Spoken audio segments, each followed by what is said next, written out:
The feasting hare. Sound of gentle night insects, a distant dog bark, soft breathing. Then, a sudden choked squeal of a pig, distorted and terrified. The heat in our small home was a physical presence, a wet blanket pressing down on my skin, on my wife Soria's sleeping form, on the very air we breathed. In our village, nestled in the countryside outside Kampong Chnang, the night was never truly silent. The chorus of geckos and 1,000 unseen insects was the lullaby of my entire life. But this was wrong. It sliced through the familiar hum of the night, sharp and full of a pain that made the hairs on my arms stand on end.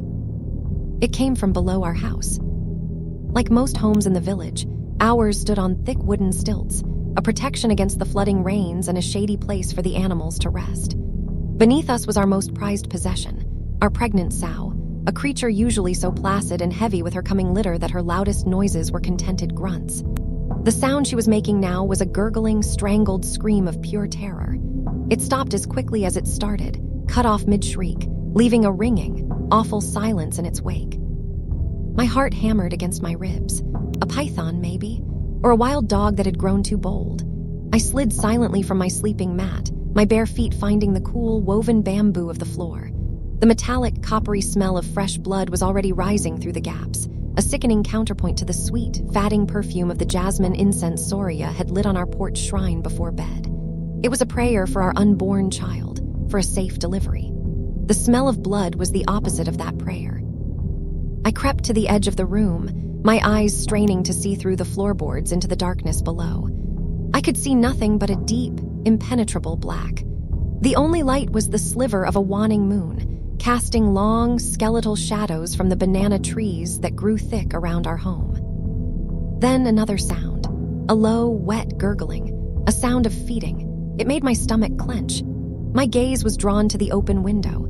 The air was dead calm, not a single leaf stirring in the oppressive humidity, but the broad, green leaves of the banana grove were thrashing. They whipped back and forth as if caught in a violent, localized storm, slapping against each other with wet, fleshy sounds. I scanned the grove, searching for the cause, for an animal or a person, but there was nothing. Only a faint, bobbing light, a pale, phosphorescent glow that weaved between the thick stalks like a malevolent firefly. It pulsed with a sickly green-white energy, moving with an unnatural smoothness. My mind, rooted in the practical world of a farmer, tried to find an explanation. Swamp gas, a lantern from a neighbor, but no lantern moves like that, bobbing and weaving without a hand to hold it, and swamp gas doesn't hunt. A floorboard creaked softly behind me. I turned, my breath catching in my throat. Soria was still asleep on her mat, her hand resting protectively over her swollen belly. The moonlight from the window cut a path across the floor, illuminating the dust motes dancing in the still air. And then I saw it.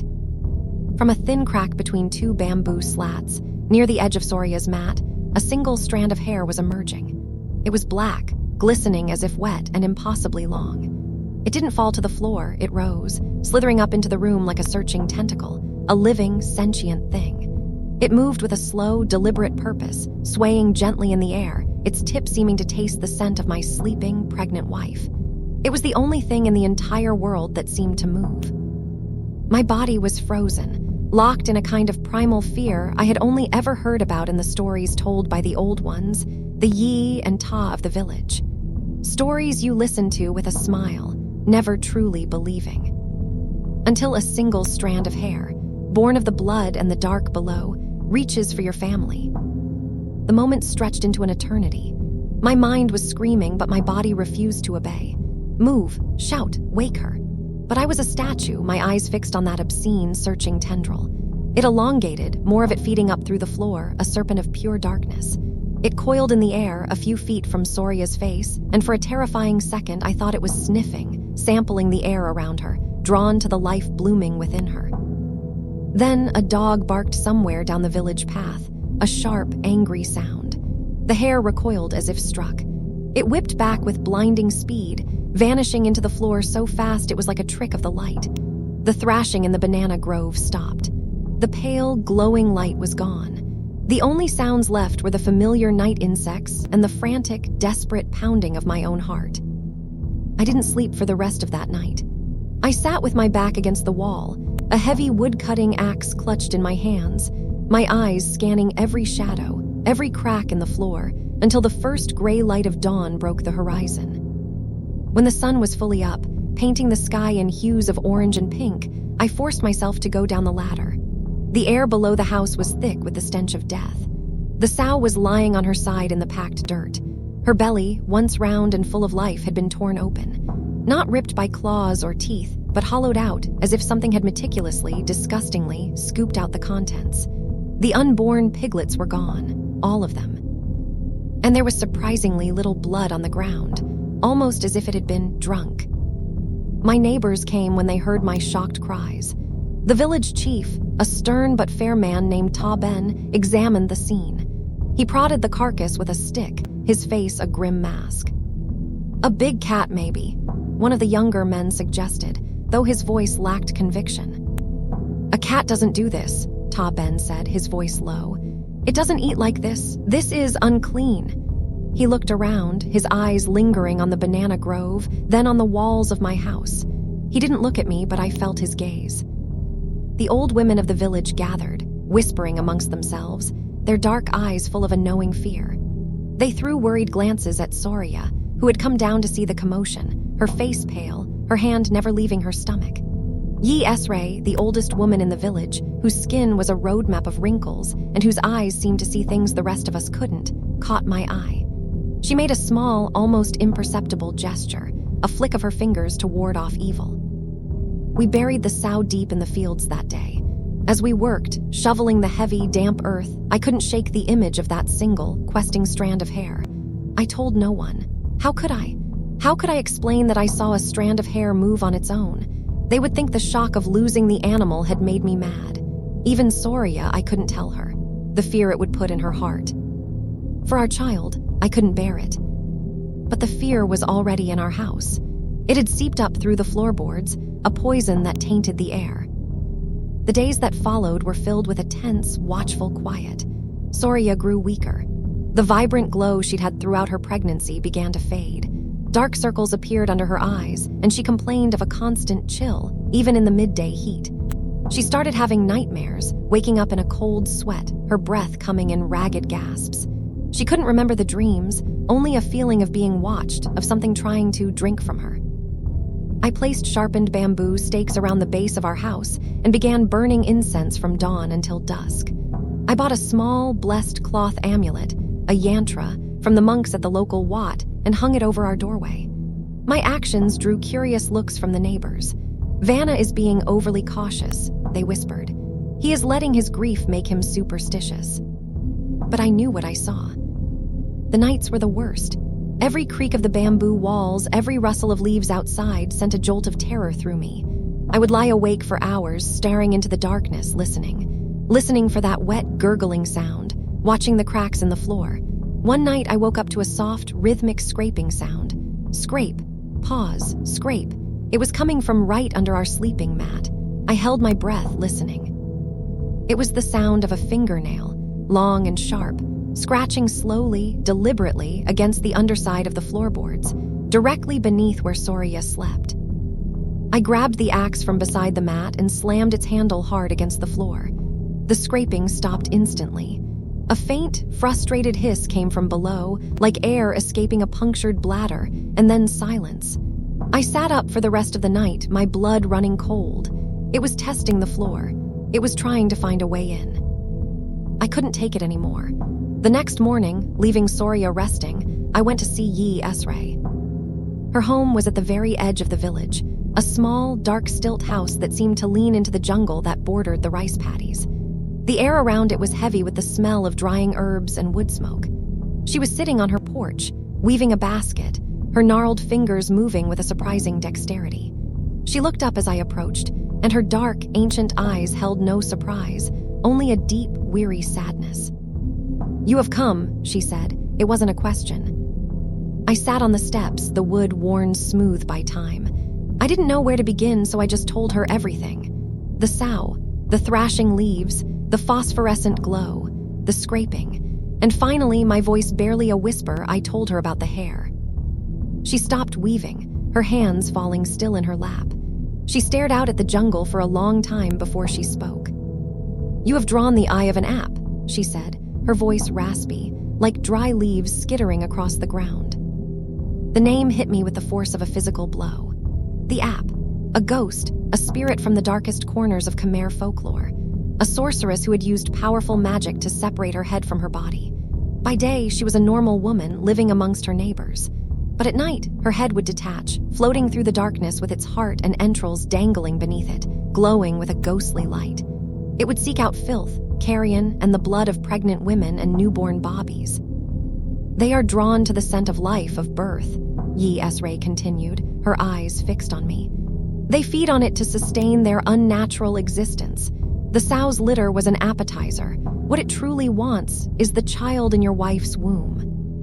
A cold dread, far deeper than anything I had felt before, settled in my bones. "Who?" I asked, my voice hoarse. "Who is it?" "An app can be anyone," she said, shaking her head slowly. "A woman who seems kind, a woman who seems harmless. During the day, she is just like us. But there are signs if you know what to look for.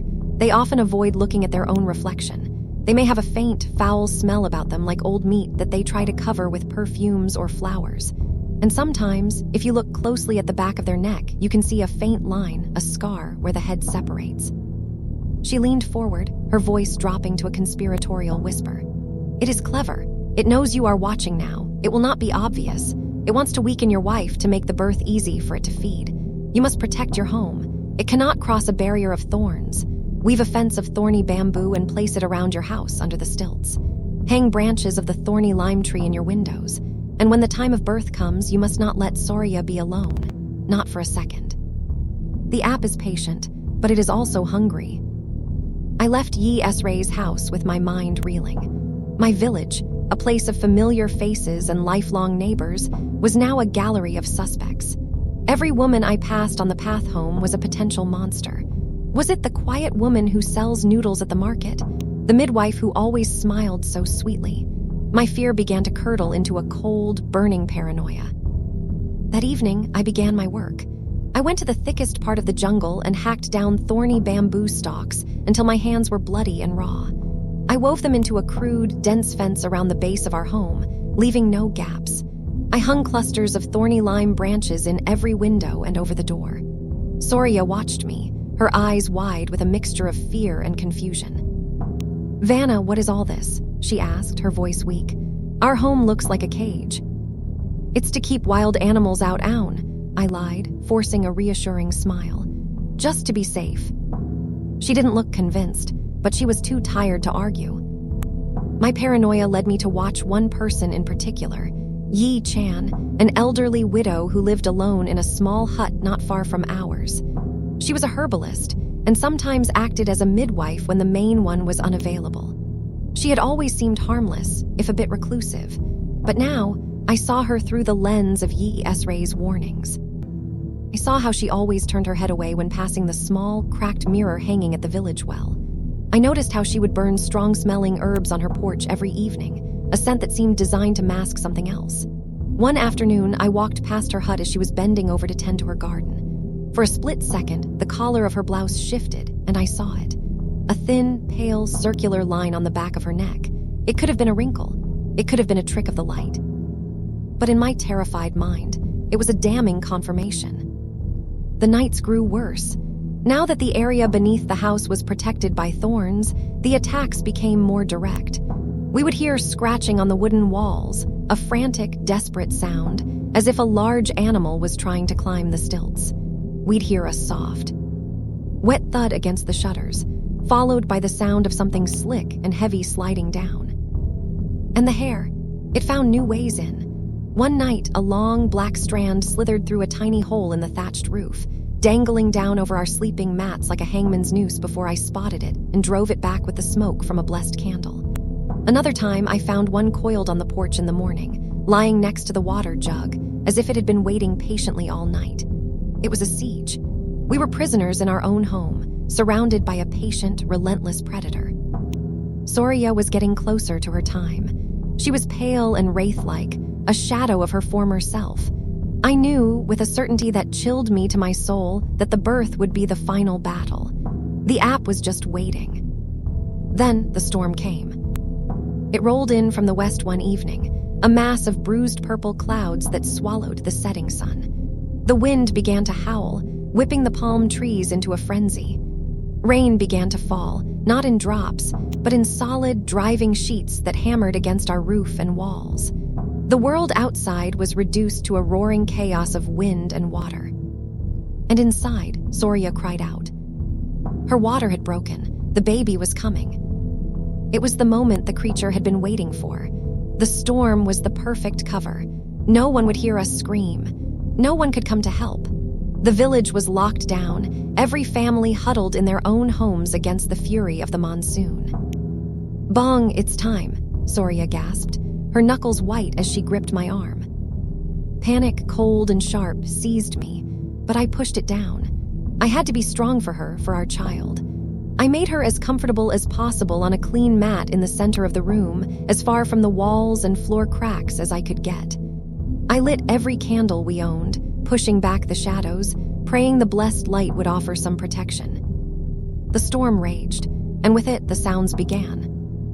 A loud crash came from the side of the house, as if something heavy had been thrown against it. Then a scraping, louder and more insistent than ever before, moving up the stilts. The wind shrieked, but through it, I could hear another sound. A high-pitched, guttural giggling, a sound of pure, malevolent glee that seemed to come from all directions at once. Soria screamed, a sound of pain from the labor mixed with pure terror. "What is that sound?" "It's just the wind, down, just the wind," I lied, my voice shaking. The bobbing, phosphorescent light appeared at the window, its sickly glow illuminating the sheets of rain. It wasn't just a glow, it had a shape. A human head, its face contorted in a horrifying, hungry grin. Below it, a tangle of blue and red organs pulsed and dripped, swaying in the wind. Yi Chan's face. But it was not Yi Chan. It was a demon wearing her skin. Its eyes, burning with a cold, dead light, locked onto Soria. It opened its mouth, and a long, black, forked tongue flicked out, tasting the air. Then it slammed itself against the window shutters. The wood groaned under the impact. Bang, bang, bang. It threw itself against our home again and again, testing for any weakness. Soria's contractions were coming faster now, her cries lost in the symphony of the storm and the monster outside. Then I saw it. Dozens, hundreds of impossibly long, black hairs were forcing their way through the weave of the walls, through the thatch of the roof, through every conceivable crack and hole. They poured into the room like a flood of black ink, writhing and twisting, all of them reaching, stretching, converging on the spot where Soria lay. I grabbed the axe. I was screaming now, a wordless roar of fury and terror. I swung the axe, hacking at the questing tendrils of hair. They fell away, severed, only to dissolve into a foul-smelling smoke the moment they hit the floor. But for every one I cut, 3 more seemed to take its place. They were everywhere, a living, grasping net of blackness. One slithered past my guard and wrapped around my ankle. It was shockingly strong and cold as the grave. It pulled, trying to drag me down. I chopped at it, severing it, the phantom pain of its touch burning my skin. "Vanna!" Soria shrieked. The baby was coming. I could see the head crowning. The app outside let out a triumphant, piercing screech. The assault intensified. The entire house shook. The hair writhed faster, a frenzy of hunger. It was now or never.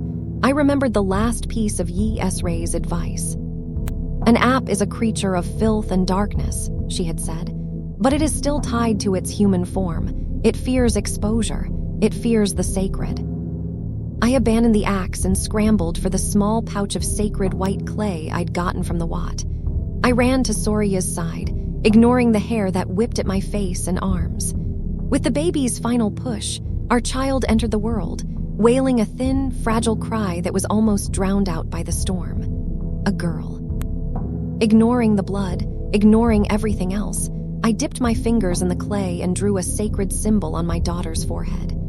At the exact moment my fingers touched her skin, the creature outside let out a sound I will never forget. It was a shriek of pure, unadulterated agony, as if it had been burned by a white-hot iron. The house fell silent. The writhing hairs all went limp at once, and then in a collective hiss they retracted, pulling back through the walls and roof until they were gone. The pounding stopped. The giggling ceased. I looked out the window.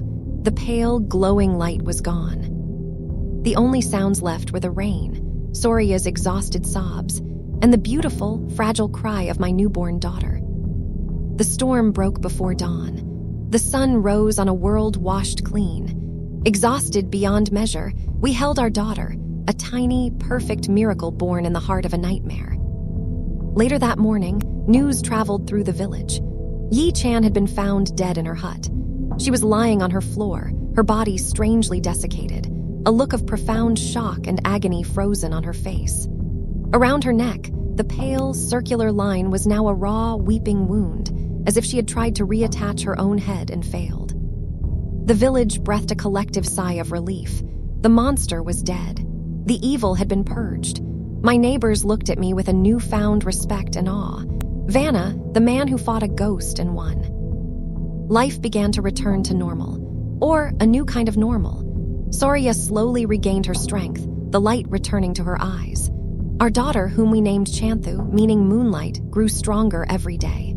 The fear that had been our constant companion for weeks began to recede, replaced by the simple, tiring joys of new parenthood. It seemed for all the world that we had survived, that we had won. It is now a few months later.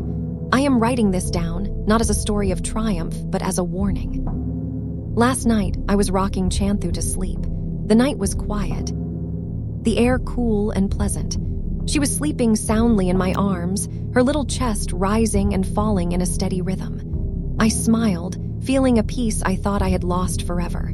I adjusted the thin cotton blanket around her, and as I did, my fingers brushed against something on the cloth. I picked it up and held it to the faint moonlight coming through the window. It was a single strand of hair. It was glistening, black, and impossibly, terrifyingly long. It had not come from my head or from Soria. I had found it tangled in the blanket of my beautiful, sleeping daughter. I dropped it as if it were a burning coal. I looked down at my child, my heart turning to ice in my chest. As I watched, her peaceful, sleeping eyes twitched beneath their lids, and for just a fraction of a second, in the deep, innocent black of her pupils, I thought I saw a faint, pale, phosphorescent glow. The app is dead, but I am beginning to understand that some evils do not die. They do not end. They simply find a new home, and my fight, I fear, is not over. It has just been passed to the next generation.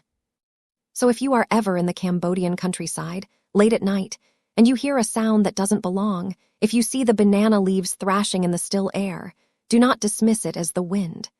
Reinforce your walls, protect your children, and pray the hunger that floats in the darkness does not learn your name.